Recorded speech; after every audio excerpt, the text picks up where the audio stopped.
ہمیشہ زندہ رہنے والی اور موت سے پاک ذات صرف ایک رب کی ذات ہے۔ لو کانت الدنیا تدوم لواحد لما مات خیر المرسلین محمد بدنیا گر کسے پائند بود ابو القاسم محمد زندہ بود۔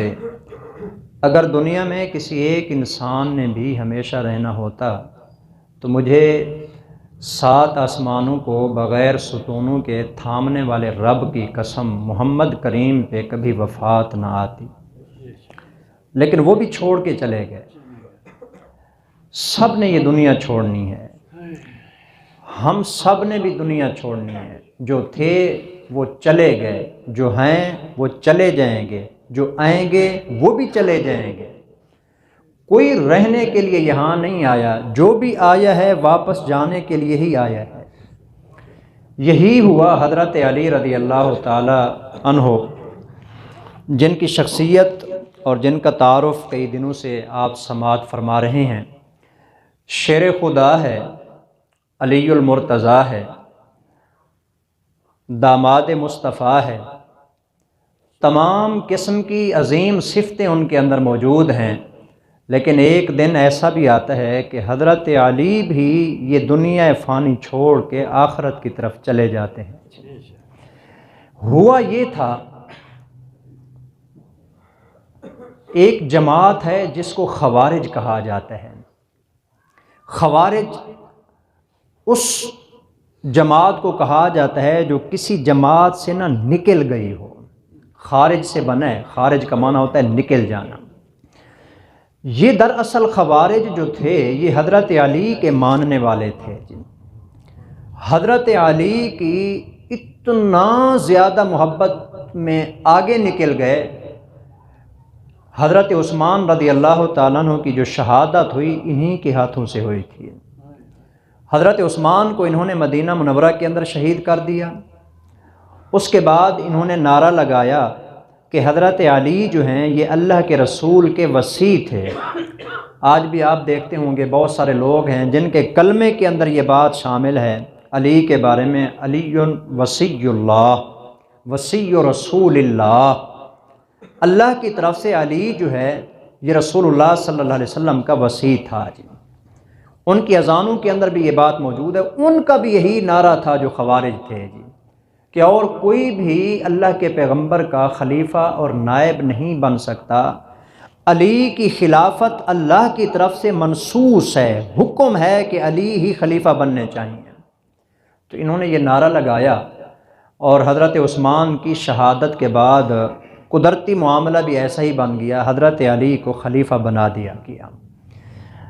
آپ کو معلوم ہے حضرت علی رضی اللہ تعالیٰ عنہ کی جو خلافت ہے نا، 4 سال کئی مہینے بنتی ہے، پوری خلافت حضرت علی رضی اللہ تعالیٰ عنہ کی آپس کی لڑائیوں میں گزر گئی ہے۔ جو فتوحات کا زمانہ تھا نا، فتوحات کا دور تھا، وہ ختم ہو گیا۔ آپس کی لڑائیاں، 2 جنگیں تو ہر بچہ بھی جانتا ہے تقریباً، جنگ جمل اور جنگ صفین۔ حضرت علی رضی اللہ تعالیٰ عنہ کی، حضرت عائشہ صدیقہ رضی اللہ تعالیٰ عنہ کی، حضرت علی اور حضرت امیر معاویہ رضی اللہ تعالیٰ عنہ کی آپس کے اندر لڑائیاں اتنی ہوئی ہیں کہ باہر کی جو ایک فتوحات چل رہی تھی نا وہ وہاں پر بند ہو گئی۔ تو یہ جو خوارج تھے یہ اپنے آپ کو مسلمان کہلاتے تھے، کلمہ پڑھتے تھے، حضرت علی کے ساتھ اتنی محبت کرتے تھے کہ آج کل کے لوگ بھی اتنی محبت نہیں کرتے۔ ان کا نظریہ یہ تھا کہ جو علی کی خلافت کو نہیں مانتا نا وہ کافر ہے۔ چنانچہ امیر معاویہ رضی اللہ تعالیٰ عنہ پر انہوں نے فتویٰ لگایا کہ امیر معاویہ اور امیر معاویہ کی جماعت والے چونکہ علی کی خلافت کو نہیں مانتے لہذا وہ کافر ہیں۔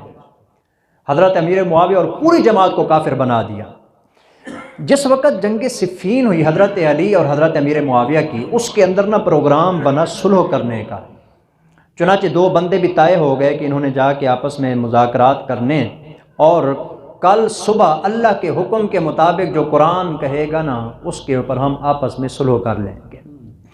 جب صلح ہونے لگی، یہ خوارج اصل کے اندر یہودیوں کی جماعت تھی اوپر اوپر سے مسلمان ہو گئے تھے، چاہتے یہ تھے کہ مسلمان آپس میں ہمیشہ لڑتے رہیں، مسلمانوں کا اتفاق نہ ہو، آپس میں مل نہ بیٹھیں۔ وہ نہیں چاہتے تھے کہ حضرت امیر معاویہ کی اور حضرت علی کی آپس کے اندر صلح ہو جائے۔ جب حضرت علی نے کہا کہ ٹھیک ہے ہم قرآن کے مطابق صلح کریں گے نا، انہوں نے حضرت علی کے خلاف نعرہ لگا دیا کہ نعوذ باللہ علی بھی کافر ہو گئی ہے۔ وجہ کیا ہے؟ علی کیوں کافر ہوا ہے؟ اس وجہ سے کہ وہ کہتے تھے کہ امیر معاویہ اور ان کی جماعت والوں نے علی کی خلافت کو نہیں مانا، جو علی کی خلافت نہ مانے وہ تو ویسے ہی کافر ہے، اور جو کافروں کے ساتھ صلح کرے وہ بھی کافر ہو جاتا ہے۔ چنانچہ انہوں نے حضرت علی کو بھی نعوذ باللہ کافر قرار دیا اور ان کی جماعت میں سے نکل گئے، خارج ہو گئے۔ چونکہ حضرت علی کی جماعت میں سے یہ نکلے تھے، اسی وجہ سے ان بدبختوں کا نام ہی پڑ گیا خوارج۔ یہ تھوڑا سا تعارف ہے اس جماعت کا جو میں نے آپ کو بتایا ہے، تاکہ حضرت علی کی شہادت آپ کو صحیح سمجھ آ سکے۔ تو جب حضرت علی رضی اللہ تعالیٰ عنہ اور حضرت امیر معاویہ کی آپس میں صلح ہونے لگی، اب صلح کو توڑنے کے لیے دیکھیں انہوں نے کیا کیا۔ کچھ بندے اپنے امیر معاویہ کی جماعت میں بھیج دیے، اور علی کی جماعت میں تو تھے ہی یہی بہت سارے۔ طے یہ ہوا کہ راتوں رات اچانک ادھر سے بھی حملہ ہونا ہے، ادھر سے بھی حملہ کرنا ہے جی، چونکہ صلح ہونی ہے، صبح طے ہو چکا ہے۔ اس صلح کو کسی طریقے سے ختم کرنے کے لیے پروگرام یہ بنایا، تم ادھر سے تیر چلانا، ہم ادھر سے چلائیں گے، ہم کہیں گے پہلے انہوں نے چلایا ہے، یہ کہیں گے کہ پہلے انہوں نے چلایا ہے۔ چنانچہ رات ہوئی، صبح صلح ہونی تھی، راتوں رات کچھ تیر ادھر سے چلے، کچھ تیر ادھر سے چلے۔ انہوں نے کہا کہ انہوں نے صلح توڑ دی ہے، انہوں نے کہا کہ انہوں نے توڑ دی ہے۔ آپس میں پھر وہی ہوا جو صحابہ کرام کی شہادت اتنی زیادہ ہوئی ہے کہ شاید اس سے پہلے اتنی صحابہ کرام کی کبھی شہادت ہوئی نہیں ہے۔ آپس کے اندر صحابہ کرام کی لڑائی ہو گئی اور بہت ساری اس کے اندر شہادتیں ہو گئیں۔ حضرت عمار اس میں شہید ہو گئے۔ یہ تو سب کو یاد ہوتا ہے حضرت عمار شہید ہوئے ہیں، اور نبی کریم صلی اللہ علیہ وسلم نے فرمایا تھا عمار کو کہ عمار تجھے ایک باغی گروہ قتل کرے گا، چونکہ وہ حضرت علی کی طرف سے تھے، امیر معاویہ والوں نے ان کو قتل کیا تھا۔ معلوم ہوا کہ امیر معاویہ باغی گروہ ہے۔ کبھی آپ نے سوچا ہے حضرت امیر معاویہ کے ساتھ اس وقت کون تھے؟ حضرت طلحہ، حضرت زبیر عشرہ مبشرہ صحابہ میں سے ہیں، اور یہ دونوں حضرت امیر معاویہ کی سائیڈ میں تھے، اور انہی کی طرف سے لڑتے ہوئے ان کی شہادت ہوئی ہے۔ صرف حضرت عمار کو یاد نہیں رکھنا، حضرت طلحہ کو بھی یاد رکھنا ہے، ان کی شہادت کیسے ہوئی ہے۔ بہرحال جی میں بتانا یہ چاہتا تھا، یہ بدبخت گروہ ادھر بھی موجود تھا، کچھ لوگ ادھر بھی آ گئے، ان دونوں نے دوبارہ آپس کے اندر جنگ کروا دی۔ جو صلح ہونے لگی تھی وہ صلح انہوں نے ختم کروا دی۔ حضرت علی کا دور چلتا رہا، تو بعد میں جب انہوں نے دیکھا مسلمان پھر آپس میں قریب ہونے لگے ہیں، صلح کا پروگرام بننے لگا ہے، تو انہوں نے سر جوڑ کے بیٹھ کے مشورہ کیا، آپس کے اندر میٹنگ ہوئی، جس کے اندر طے یہ ہوا کہ اس وقت عالم اسلام کے اندر ملت اسلامیہ میں 3 شخصیات ہیں جن کا نام پورے مسلمان مانتے بھی ہیں، جانتے بھی ہیں، اگر وہ کہہ دیں تو سارے مسلمان ان کے اوپر متفق بھی ہو سکتے ہیں۔ انہوں نے پروگرام یہ بنایا ایک ہی وقت میں ایک ہی دن ان تینوں شخصیات کو اڑا دیا جائے جی، ان تینوں کو شہید کر دیا جائے، نہ رہے بانس نہ بجے بانسری۔ جب یہ تینوں شخصیات ہی نہیں رہیں گے تو اسلام یوں سمجھیں کہ یتیم ہو جائے گا۔ مکہ مکرمہ کے اندر یہ بدبخت جمع ہوئے، مشورہ ہوا کہ 3 شخصیات کو ایک دن میں ایک ہی نماز کے وقت شہید کر دینا ہے جی۔ ان میں سب سے پہلا نام حضرت علی رضی اللہ تعالیٰ عنہ کا پیش ہوا جی، ان کو شہید کرو۔ دوسرا نام حضرت امیر معاویہ کا پیش ہوا، ان کو بھی شہید کر دو جی۔ تیسرا نام اس وقت فاتح مصر حضرت عمرو بن عاص کا پیش ہوا جی، ان تینوں کو ایک وقت کے اندر ایک ہی دن شہید کر دو جی۔ 3 بندے منتخب ہوئے، ان میں سے ایک نام تھا جی عمرو بن بکر تمیمی۔ اس نے کہا کہ عمرو بن عاص میرے ذمہ ہو گیا، مصر کے اندر جا کے میں اس کا گلا کاٹ دوں گا جی۔ دوسرے نمبر پر ایک اور بدبخت تھا جی برق بن عبداللہ تمیمی۔ اس نے کہا کہ میں دمشق میں جا کے امیر معاویہ کی گردن کاٹ دوں گا جی، ان کی شہادت میرے ذمہ ہو گئی۔ ایک تیسرا بندہ تیار ہوا عبد الرحمن بن ملجم اس کا نام تھا. نام دیکھیں نا، یہ عبد الرحمن کا نام بتا رہا ہے کہ یہ اپنے آپ کو مسلمان کہتے تھے، بدبخت لوگ تھے. اس نے کہا کہ میں حضرت علی رضی اللہ تعالیٰ عنہ کو شہید کروں گا جی. طے یہ ہوا رمضان المبارک کا مہینہ ہوگا، تاریخ یا 17 تھی یا 21 تاریخ ہے، جمعے کا دن ہے. باقاعدہ طور پر انہوں نے مکہ مکرمہ کے اندر مشورہ کر کے، ایک نے جانا تھا مصر، کیونکہ حضرت عمرو بن عاص مصر میں رہتے تھے، یہ فاتح مصر ہیں. امیر معاویہ رہتے ہیں ملک شام میں جی، دمشق میں جی، اور حضرت علی رہتے ہیں عراق میں کوفہ کی مسجد میں جی. 3 ملکوں میں انہوں نے سفر کرنا تھا، اور طے یہ ہوا ایک ہی دن ایک ہی وقت فجر کی نماز کے وقت جا کے عین نماز کی حالت میں جب یہ نماز پڑھانے لگے نا، یہ مصلی پہ جائیں، ادھر ان کو جا کے خنجر مار کے قتل کر دینا ہے. چنانچہ یہ تینوں بندے نکلے اپنے اپنے سفر کے اوپر. رمضان کا مہینہ تھا، تو ایک بندہ جو سب سے پہلے مصر پہنچا حضرت عمرو بن عاص کو شہید کرنے کے لیے، وہ بدبخت عمرو بن بکر تمیمی وہاں پہنچا فجر کی نماز کے اندر، پہلی صف میں آ کے کھڑا ہو گیا. ادھر انہوں نے اللہ اکبر کہی امام نے، وہ آگے بڑھا، اور آگے بڑھ کے اس نے آ کے امام کے پیٹ میں اتنا زوردار وار کیا، وہ امام وہاں گرے اور شہید ہو گئے جی. امام تھے حضرت عمرو بن عاص. اس دن دیکھیں اللہ کیسے بچاتا ہے جی. اس دن حضرت عمرو بن عاص کی طبیعت خراب تھی، وہ مسجد میں آئی نہیں ہے. انہوں نے نماز گھر میں پڑھ لی فجر کی نماز. حضرت خارجہ بن حذیفہ رضی اللہ تعالیٰ عنہ وہ نماز پڑھا رہے تھے فجر کی مصر کے اندر. وہ بدبخت سمجھا کہ یہ حضرت عمرو بن عاص ہیں، اس نے آ کے ان کے اوپر وار کیا. حضرت عمرو بن عاص کو اللہ نے بچا لیا، اور خارجہ بن حذیفہ بیچارے مصلی کے اوپر شہید ہو گئے جی. یہ پہلا بندہ تھا جس نے جا کے حملہ کیا. ایک ہی دن کے اندر انہوں نے بھی ادھر حملہ کرنا تھا طے شدہ اس مشورے کے مطابق. دوسرا بندہ پہنچا دمشق میں جی، حضرت امیر معاویہ کے اوپر حملہ کرنے کے لیے. برق بن عبداللہ التمیمی، فجر کی نماز حضرت امیر معاویہ آئے، انہوں نے بھی نماز کے لیے اللہ اکبر کہی، کیونکہ جو ملک کا سربراہ ہوتا تھا نا، مصلی کا وارث بھی وہی ہوا کرتا تھا جی، نمازیں وہی پڑھایا کرتا تھا. وہ آئے، انہوں نے نماز کے لیے اللہ اکبر کہی. اس بدبخت نے پیچھے سے حملہ کیا. حضرت امیر معاویہ کو زخم تو لگا، زخمی ہو گئے، لیکن جلدی سے دوسرے ساتھیوں نے اس بدبخت کو پکڑا.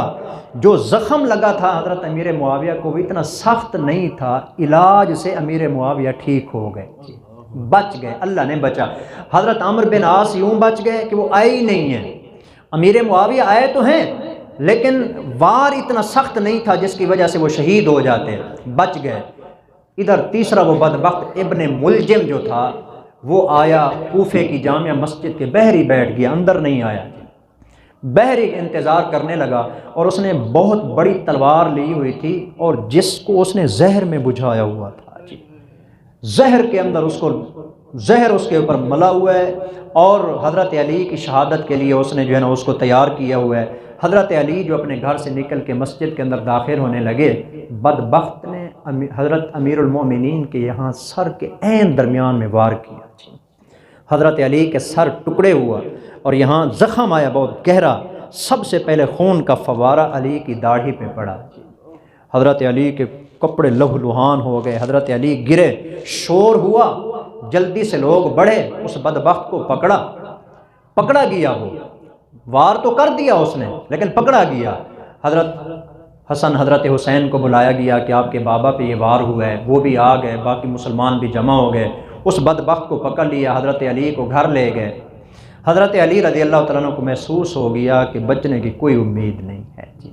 آخر میں انہوں نے وصیتیں کی، اور آخر کے اندر یہ بھی کہا کہ جس آدمی نے مجھے مارا ہے اس کو قید میں رکھو، اس کو کھانا بھی دو، اس کو پانی بھی دو، اس کو زیادہ تکلیف بھی نہیں دینی، اس کو انصاف کے ساتھ رکھنا ہے. اگر تو میں اپنے پاؤں پہ کھڑا ہو گیا، اپنا بدلہ میں خود لوں گا، میری مرضی بدلہ لوں یا میری مرضی ہے میں معافی کر دوں جی. لیکن اگر میں شہید ہو جاؤں تو صرف ایک بندے کو قتل کرنا ہے، جس نے مجھے قتل کیا ہے نا، اسی کو قتل کرنا ہے، اور صرف اسی کو قتل کرنا ہے. زیادہ تکلیف بھی نہیں پہنچانی کہ اس کے ناک کاٹ دو، اس کے کان کاٹ دو، اس کے ہاتھ کاٹ دو، اس کے اعضاء کاٹ دو، نہ، اس کو ستانا بھی نہیں ہے. بس جیسے عام روٹین میں ایک بندے کے قاتل کو مارا جاتا ہے نا، اسی طرح قصاص میں اس کو بھی مار دینا. چنانچہ حضرت علی نے وصیتیں کی۔ جمعے کا دن تھا، فجر کی نماز کے لیے علی تشریف لا رہے تھے، اس بدبخت کے حملے کے اندر حضرت علی اس طرح شہید ہو گئے۔ تو یہ 3 شخصیات تھیں جن کو شہید کرنے کا پروگرام بنا تھا، 2 ان میں سے بچ گئے، حضرت عمرو بن عاص، حضرت امیر معاویہ۔ ایک ہی دن کے اندر، اسی دن حضرت علی المرتضیٰ رضی اللہ تعالیٰ عنہ پر حملہ ہوا اور وہ اس حملے کے اندر شہید ہو گئے۔ آپ نے دیکھا یہ وہ بدبخت گروہ ہے جی جو حضرت علی کا بھی دشمن تھا جی، یہی تھے جو حضرت علی کا نام لیتے نا، انہی بدبختوں نے حضرت علی کو شہید کیا تھا۔ حسن کو بھی انہوں نے شہید کیا ہے، حضرت حسین کو بھی انہوں نے شہید کیا ہے۔ کربلا کے اندر جو واقعہ ہوا انہی کی وجہ سے ہوا، یہی غدار قسم کے لوگ تھے اس کے اندر جو موجود تھے، اور حضرت حسن کے اوپر بھی ان بدبختوں نے حملہ کیا تھا، تو آخرکار وہ بھی شہید ہوئے، حضرت حسین بھی شہید ہوئے، حضرت علی بھی شہید ہوئے۔ میں تو یہی کہتا ہوں، لوگ پتہ نہیں کیا سمجھتے ہیں کہ یہ دوسروں کا ساتھ دیتے ہیں، حسین کا ساتھ نہیں دیتے، حسن کا ساتھ نہیں دیتے، علی کا ساتھ نہیں دیتے۔ میرا نظریہ یہ ہے، جس نے علی کو شہید کیا، جس نے حضرت حسن کو شہید کیا، جس نے حضرت حسین کو شہید کیا، یا اس میں شامل تھا یا جس نے حکم دیا ان کو شہید کرنے کا، ان سب پہ اللہ کی بے شمار لعنت ہو، بے شمار آسمان کے ستاروں کے برابر لعنت ہو۔ ان کے پاؤں کے نیچے لگنے والی مٹی خدا کی قسم ہماری آنکھوں کا سرمہ ہے۔ ہم ان کی محبت سے پیچھے ہٹیں گے؟ ان کی محبت تو ہمارے ایمان کی روح ہے، اگر ان کی محبت نکالیں ایمان ہی ختم ہو جاتا ہے۔ تو آخرکار حضرت علی رضی اللہ تعالیٰ عنہ اس طرح جو ہے نا 4 سال چند مہینے خلافت کر کے شہید ہو گئے۔ ان کے بعد پھر ان کے بیٹے حضرت حسن کو امیر المؤمنین خلیفہ بنا دیا گیا، اور پھر انہی حضرت حسن رضی اللہ تعالیٰ عنہ نے صلح کر کے پوری کی پوری جو اسلامی خلافت تھی حضرت امیر معاویہ کے نام کر دی، اور خود حضرت امیر معاویہ کے ہاتھ کے اوپر جا کے انہوں نے بیعت کر لی تھی، اور اللہ کے پیغمبر کا وہ فرمان سچا ثابت ہو گیا۔ بخاری شریف کے اندر روایت آتی ہے، ایک دن اللہ کے پیغمبر خطبہ دے رہے ہیں مسجد نبوی کے اندر ممبر پر، حضرت حسن بھی پاس ہی بیٹھے ہیں، آپ نے حسن کی طرف اشارہ کیا، فرمایا کہ ان ابنی ھذا سید، یہ جو میرا بیٹا بیٹھا ہے نا حسن، یہ سردار بیٹا ہے، لعل اللہ ان یصلح بہ بین فئتین عظیمتین من المسلمین، مجھے امید ہے کہ اللہ اس کے ذریعے مومنوں کی 2 جماعتوں کے درمیان اللہ صلح کروائے گا۔ وہ حضرت حسن چھوٹے ہیں، بچے ہیں، ابھی بالکل چھوٹے بچے ہیں جب آپ علیہ السلام نے یہ بات ارشاد فرمائی ہے، اور اتنے عرصے کے بعد 40-50 سال گزر گئے اللہ کے پیغمبر کے اس فرمان کو، اور جب حضرت حسن امیر المؤمنین بنتے ہیں اللہ کے پیغمبر کی اس پیشن گوئی کو سچا ثابت کر دیتے ہیں۔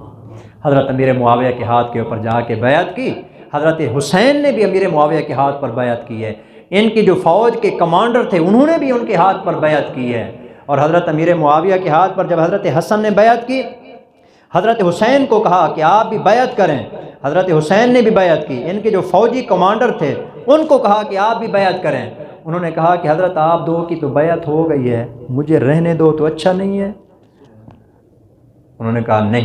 حضرت حسین نے کہا نہیں، امیر معاویہ کے ہاتھ پر میرے بھائی نے بیعت کی ہے، جو میرے بھائی کا امام ہے وہ میرا بھی امام ہے، تو لہذا میں بھی ان کے ہاتھ پہ بیعت کرتا ہوں۔ دونوں بھائیوں نے بھی بیعت کی، اور ان کے جو فوجی کمانڈر تھے انہوں نے بیعت کی، اور آخرکار مسلمانوں کی جو ٹوٹی پھوٹی آپس کے اندر جماعتیں تھیں نا، کوئی کدھر کوئی کدھر، وہ فتوحات کا دور ختم ہو چکا تھا۔ حضرت حسن کی اس قربانی کی وجہ سے ایک خلیفے پر مسلمان متفق ہو گئے، اور پھر مسلمانوں نے اتنی فتوحات کی، امیر معاویہ کے دور میں 3 بر اعظموں پر مسلمانوں نے اسلام کا پرچم لہرا دیا۔ یہ مسلمان چلے اور جا کے انہوں نے اسلام پہنچایا دنیا کے اندر، یہ مسلمانوں کے اتحاد کی وجہ سے ہوا تھا۔ اللہ اس دور کے مسلمانوں کو بھی یہی اتحاد نصیب فرمائے۔ وما علینا الا البلاغ۔